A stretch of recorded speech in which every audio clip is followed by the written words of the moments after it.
Celui qui demeure sous l'abri du Très-Haut repose en l'ombre du Tout-Puissant. Bonjour, bonsoir, ça dépend. Il y a R, Boza Kolanda, émission Nabicho. C'est votre humble serviteur David Chananga, loin de Dieu. Tu es dans l'émission Nabicho où tu te baignes dans la motivation. Oui, émission Nabicho motivation. Tant que tu baignes dans motivation parce que les gens battu où ils sont découragés.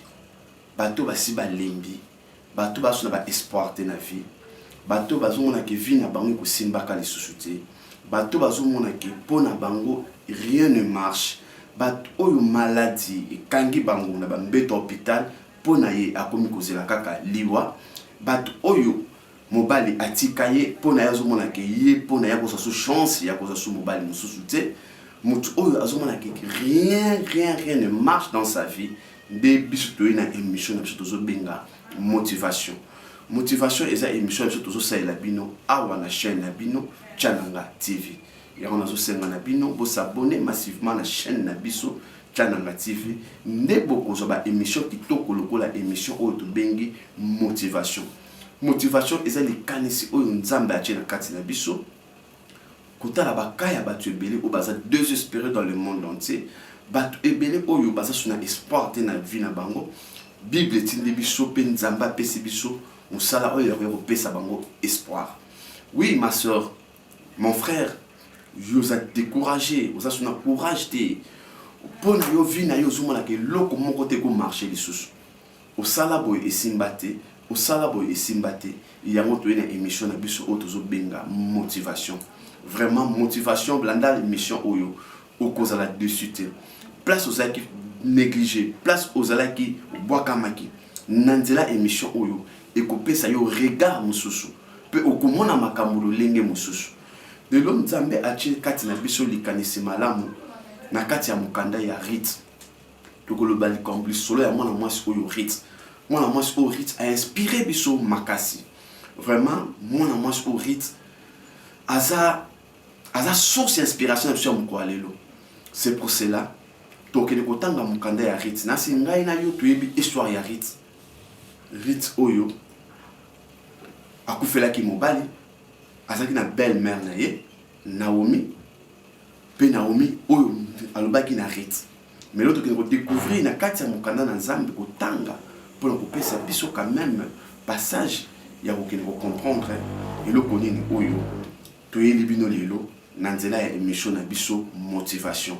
Mais il y a un boto banda kotanga tokotika moment on a maboko na Nzambe tokabi Seigneur Jésus-Christ tokabi moment on a maboko na yo kamba biso loba na biso motiver lamisa tombola zongisa courage na nzoto ya mutu nyonso oyo aza découragé dans le nom puissant de notre Seigneur Jésus-Christ. Amen. Tutangi mukanda na Nzambe na mukanda ya Rite. Rite chapitre na yango 1. Chapitre 1, Totangi à partir du 8e verset.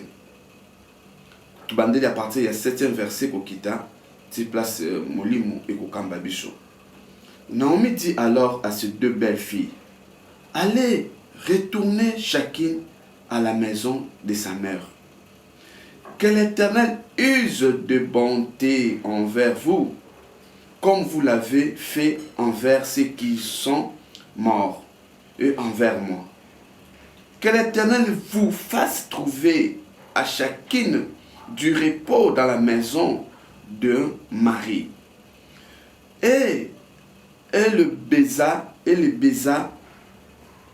levèrent la voix, et pleurèrent. Et elles lui dirent, non, nous irons avec toi vers ton peuple. Naomi dit, retournez mes filles, pourquoi viendriez-vous avec moi? Et j'ai encore dans mon sein de fils qui puissent devenir vos maris. Retournez mes filles, allez, et je suis trop vieille pour me remarier. Et quand je dirai, j'ai de l'espérance, quand cette nuit même, je serai avec un mari et que j'enfanterai de fils, entendriez-vous pour cela qu'il ait grandi, refuseriez-vous pour cela de vous marier? Non, mes filles, car à cause de vous, je suis dans une grande affliction de ce que la main de l'Éternel s'est étendue contre moi. Et elles élevèrent la voix, eux pleurèrent encore. Orpa baisa sa belle-mère, mais Ruth s'attacha à elle. Naomi dit à Ruth, voici ta belle-sœur, et retournez vers son peuple et vers ce Dieu. Retourne comme ta belle-sœur. Ruth répondit, ne me presse pas de te laisser, de retourner loin de toi. Où tu iras, j'irai. Où tu demeureras, je demeurerai. Ton peuple sera mon peuple et ton Dieu sera mon Dieu. Gloire à Dieu pour cette belle passage de la Bible, de la Sainte Livre de Dieu. Vraiment, bande konanga, les moments moko où tous partager ensemble na bino ba onesu ozola na biso. Bible ezola kisa biso détermination oyo mwana mwasi oyo Ruth azalaki na yango. Ma soeur, mon frère, laisse-moi te dire. Peut-être ka oyo Ruth azokuta na yango, to Ruth akutanaki na yango, eza kana yo oyo poza na yango sikoyo. Bible ezola kisa biso malamu ete Ruth aperdaki nyonso mobali na ye akufaki. Belle-mère na ye ezaki Naomi ayebisaki Ruth, s'il vous plaît, bozonga bokende et pas parents na bino, ba famille na bino, botikanga. Parce que tant on a zomona bino nazoyoka pasi makasi. Mais Bible ezola kisa biso Ruth azaki na Orpa. Orpa amonaki ke eza nango normal. Makambo ya monaki na misu na ye. Ezali ke mama oyo Naomi akopesa biso susu. Mobali te, mama oyo Naomi na sima na ndeko susu eloko moko te. Ruth amonaki lolenge moko na Orpa te. Orpa tango ya moni ete eloko moko te ekoko marcher. Mais Ruth voyait que na sima ya mama oyo eloko moko ekoko marcher. Ce que moi j'ai aimé, Ruth alobi ete peuple na yo ekozala peuple nanga. Pe banzambe na yo, nzambe na yo ekozala nzambe nanga. Oui, ma soeur, laisse-moi te dire. Peut-être que vous passez un moment où vous perdez rien surtout. Vous perdez santé, vous perdez libala, vous perdez bozu ozalaki na yango, vous perdez mbongo, vous perdez musala. Mais laisse-moi te dire, ne te décourage pas. N'est comme une dimension ya foi. Ya koye biso que tant yo oza décourager, des prises mnene ya diable. Instrument au diable a utilisé dans la vie à bateau, ils ont découragement. Tant que vous allez décourager, nous allons faire ça comme le diable. Tant que moi, Nzambe, vous allez déterminer à vous peu importe la situation que vous traversez dans la vie, peu importe le problème que vous avez, que un jour, avec Jésus-Christ, et Simba. Parce que dans la Bible, gloire. Il y a second temple et qu'on a mené qu'on les gloire il y a premier temple. Il y a un monde où qu'on a bis au rite à croire qu'il y a à croire que peu importe Naomi avec au bout de la nation sous mobilité, peu importe Naomi avec aux actions de dimension de pour pesanga bomengo, mais au moins il a un Dieu. Azana Nzambe à croire que Naomi azana Nzambe à s'attacher à Nzambe wana. Ma soeur, mon frère, attache-toi à ton Dieu. Nzambe oto sambelaka aza capable de changer ma vie. Batu mingi ba désespérer lelo. Batu mingi ba ko simba ba kisi. Ba koti banda ku yanganga. Kaka pona ko perdre espoir. Ba zone di mali susute. Soko tel bien histoire rite. Eza histoire moko eza na folie na kati. Yango mona Bible zolo ba ete Nzambe kondima eza folie pour na batu oyo bazon di mati évangile ya croix et ça évangile ya foi mutu kola Jésus Christ andimi ko sacrifier vie na ye pour na kondima ete nasi ba ko sacrifier vie na ye a kozwa gloire koleka oyo azana yango sikoyo. Mon frère, il y a des choses et comment on va faire na biso yo mkota mozotela mo bi non mais le comment il marcher sur ça. Peut-être et ça ka oyo zo passé. Mais laisse-moi te dire que ceux qui moi na moi au rite à cela qui le cola hors pas belo te better aller sur la rite. Belo rite a une référence. Le rite a sa référence point parce qu'à poser qui acte à foi.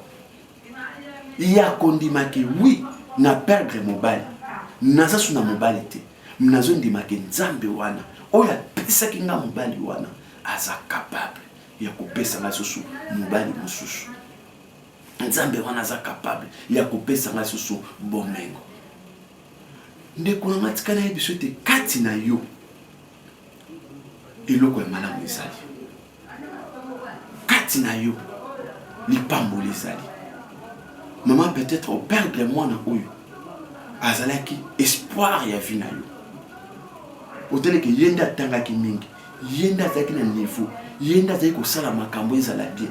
Ndeko nanga tikana yebisa ete ozo traverser un moment difficile, oui, mais ozo traverser yo mon côté. Ozana mutu mungu aza pembeni na yo.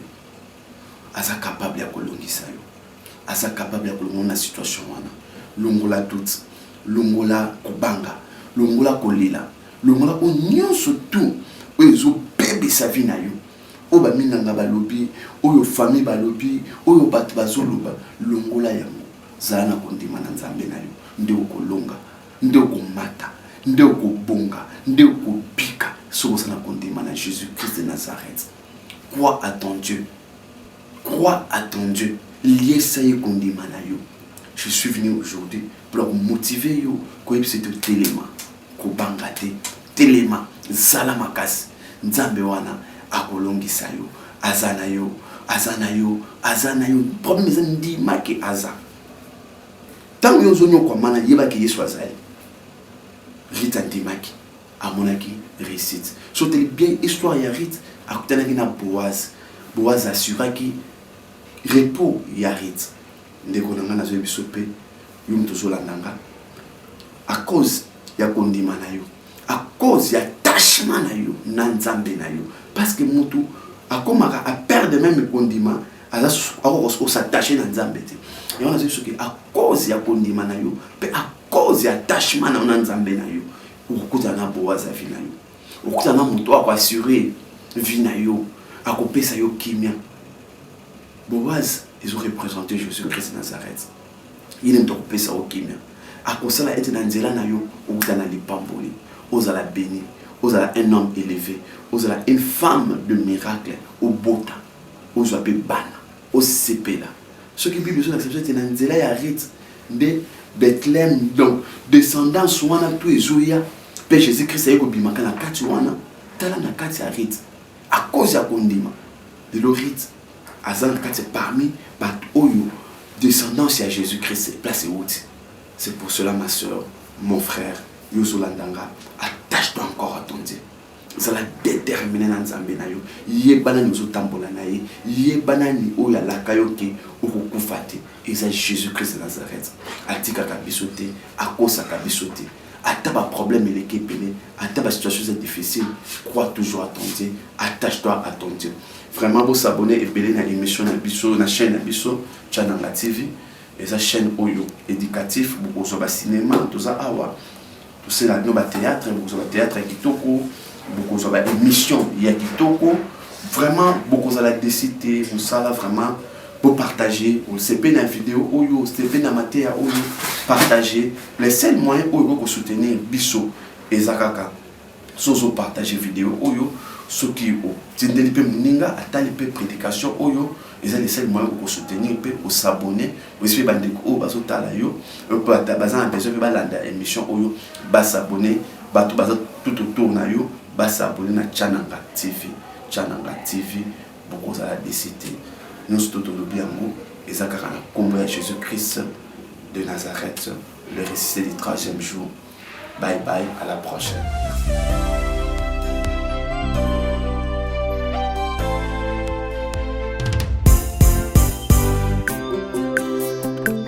Celui qui demeure sous l'abri du Très-Haut repose en l'ombre du Tout-Puissant. L'Éternel est mon refuge, mon ultime secours. À lui je me confie. Nakimela wapi kolo, nabatama wapi nzambe na ngai, bomba ngai kolo, namakila na yo. Kai nakimela wapi kolo, nabatama wapi nzambe na ngai, bomba ngai kolo, namakila na yo. Kolo Yesu Elonga langa, Kolo Yesu, motambwisi na